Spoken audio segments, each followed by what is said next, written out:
राम राम सभी को।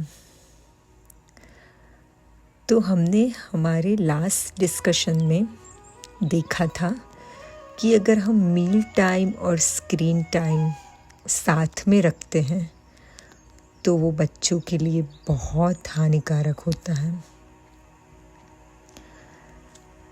उसमें हमने सात्विक भोजन की बात की थी।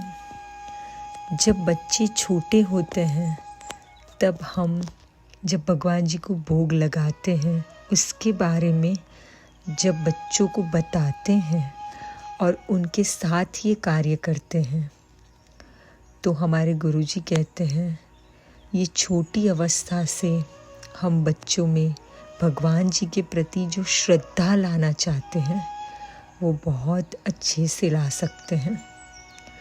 तो हमें ये अवश्य करना चाहिए।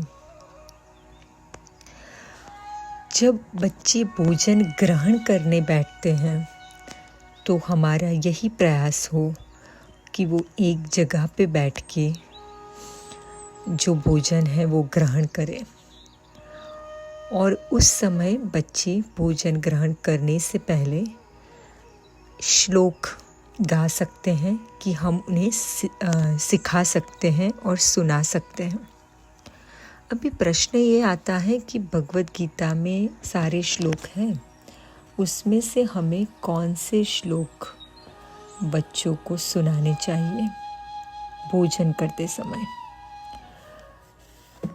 तो 9वें अध्याय में 26वां श्लोक भगवान जी कहते हैं, पत्रम पुष्पम फलम तोयम यो मे भक्त्या प्रयच्छति तदहं भक्तु प्रहृतम अश्नामि प्रयतात्मनः। जो कोई भक्त मेरे लिए प्रेम से पत्र, पुष्प, फल, जल आदि अर्पण करता है, उस शुद्ध बुद्धि निष्काम प्रेमी भक्त का प्रेम पूर्वक अर्पण किया हुआ वह पत्र, पुष्प आदि मैं सगुण रूप से प्रकट होकर प्रीति सहित खाता हूँ। तो ये भगवान जी की बहुत हम पर कृपा है। हम जो कुछ भी उनको अर्पण करते हैं भगवान जी वो अवश्य ग्रहण करते हैं। तो हमें ये श्लोक के बारे में बच्चों को बताना चाहिए और इसका पठन करना चाहिए। दूसरा श्लोक है 3 अध्याय का 13वां श्लोक, यज्ञशिष्टासिनः सन्तो मुच्यन्ते सर्वकिल्बिषैः भुज्यते ते त्वघं पापा ये पचन्त्यात्मकारणात्।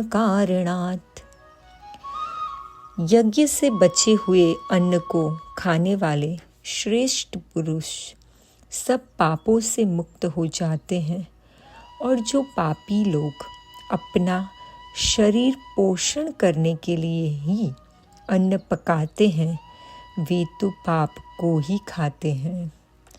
अगर हमारे घर में भोजन बन रहा है, अगर हम अन्न पका रहे हैं और सिर्फ उसको हम अपने शरीर को देने के लिए कर रहे हैं तो भगवान जी कहते हैं उसमें आप पाप को ही ग्रहण करते हैं।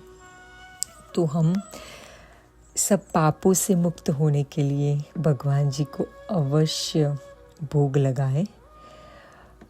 और ज़्यादातर ये बात आ जाती है कि अभी स्क्रीन टाइम नहीं है हमारे पास, तो बच्चों को जब हम भोजन देंगे तब हम क्या करेंगे। तो उसमें भी बहुत सारी बातें कर सकते हैं कि जैसे अभी हमने श्लोक के बारे में कहा तो श्लोक आप गा सकते हैं, उनको सुना सकते हैं। हमारे बहुत अच्छे अच्छे कीर्तन हैं वो गा के आप बच्चों को सुना सकते हैं। भजन गा सकते हैं आप। बहुत अच्छी अच्छी पुस्तकें जिसमें भगवान जी के बारे में चित्र हो और चर्चाएं हो वो उनके सामने रख के उसके बारे में आप डिस्कशन कर सकते हैं। अच्छी अच्छी कहानियाँ उनको सुना सकते हैं जिससे वो कुछ अच्छा ग्रहण कर पाए। और भोजन का क्या महत्व है, वो कैसे आता है, हमारे लिए क्यों ज़रूरी है, इससे क्या होता है, किसकी कृपा से हमें मिलता है, वो सारी बातें हम भोजन खिलाते समय बच्चों को बता सकते हैं। अभी इसका डिस्कशन हम अगले बार कंटिन्यू करेंगे। राम राम सभी को।